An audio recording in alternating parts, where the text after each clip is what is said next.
السلام عليكم ورحمة الله وبركاته. اللهم صل وسلم وبارك على سيدنا محمد. النهاردة ان شاء الله هنعمل مع بعض البتنجان المخلل، هنعمله بطريقة حلوة وسريعة كده بإذن الله. هتعجبكم جدا الطريقة دي عشان احنا مش هنقلي البتنجان، يعني خلاص هناكل حاجة خفيفة كده وبإذن الله هتعجبكم. هنعمل البتنجان المخلل المسلوق مش مقلي، هنعمله ان شاء الله النهاردة بطريقة خفيفة على المعدة. هنقول بسم الله الرحمن الرحيم وهنبدأ الوصفة بتاعتنا. عامة لما باجي اعمل البتنجان بجيب على قدي، وما بعوز تاني بجيب واعمل تاني لان الوصفة ما بتاخدش وقت، فبحب اعمل على قد يعني. انا هنا جايبه نص كيلو بتنجان غسلاه كويس ومنضفاه، مش هشيل الراس بتاعته ولا اي حاجه، وانا هنضفه واغسله في ميه مغليه. هنزل بالبتنجان بتاعي، والله ما فيش اسهل من الوصفه، وخفيفه جدا على المعده ومش هتتعب معدتك من كتر قلية الزيت ولا اي حاجه. احنا مش هنحط ولا نقطه زيت فيه، وبجد طعمه زي المحلات بالظبط. وعلى فكره المحلات بيعملوه كده قليل قوي لما بتلاقي محل بيقلي البتنجان. لا احنا هنعمله بطريقه سهله وبسيطه، واهم حاجه ان هي خفيفه على معدتنا.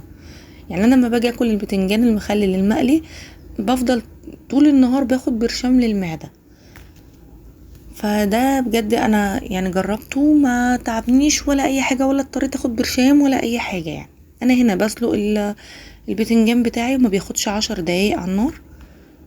هنعمل بقى الدقه بتاعتنا الحلوه ان شاء الله اللي هتعجبكم. معانا راس توم كبيره، معانا قرن فلفل حامي. يعني انا بحب البتنجان يبقى حراق شويه، فهنجيب قرن فلفل حامي، انا جايبه قرنين كبار كده. وهنجيب ربع كوبايه خل وكمون وملح. انا ما رضيتش احط شطه لان الفلفل حراق يعني. معانا نص كوبايه ميه، ميه من الحنفيه عادي او ميه من اللي احنا بنغليها بتاعه البتنجان، ميه اللي هي الغاليه بتاعه البتنجان. هنزل بالثوم بتاعي وبعد كده هنزل بالفلفل. اللهم صل وسلم وبارك على سيدنا محمد. هنزل بالكمون والملح بتاعتي.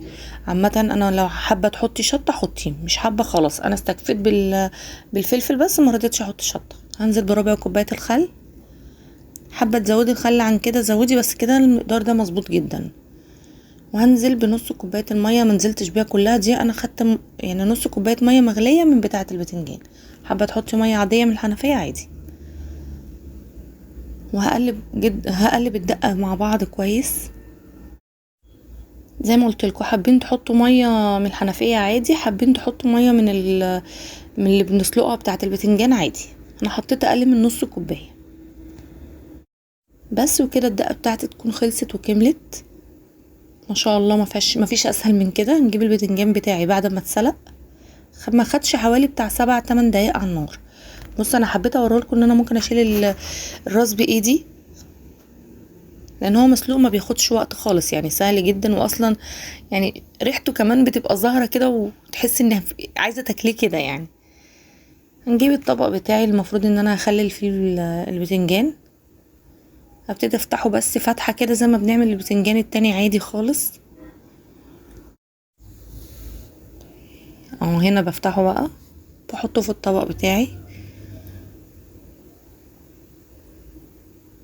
وعلى فكرة هي اسرع من الوصفة التانية، يعني هو وصفة البتنجان دي اسرع من الوصفة التانية. هنا ابتدي افتح بقى وانزل بالدقة بتاعتي جوه البتنجان.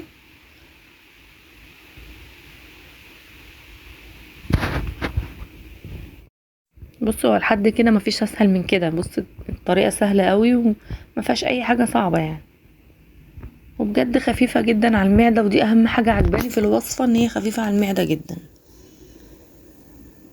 بعيدا عن الاملاح بقى والكلام ده. احنا طبعا عارفين الاملاح دي حاجة خطرة، بس يعني لو الواحد بيحب ياكل حاجة حادقة مع الاكل كده، فانا شايفة ان دي اخف شوية من اللي هي البتنجان اللي ما بنقليه.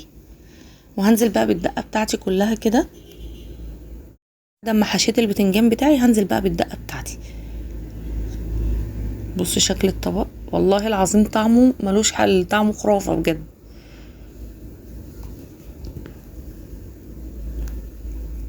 جربوها بالطريقة دي على ضمانتي، بجد خفيفة قوي على المعدة وجميلة جدا وسهلة. انا هنا عصرت 2 ليمونه على الوش خلاص، بعد ما حطيت كل حاجه خلاص الطبق جاهز. هعصر 2 ليمونه كده، وكده خلاص الطبق بتاعي خلص. والف هنا على قلبكم، واتمنى ان انتوا تشتركوا في القناه وتفعلوا الجرس عشان يوصلكم مني كل جديد وجديد. واقول لكم السلام عليكم ورحمه الله وبركاته.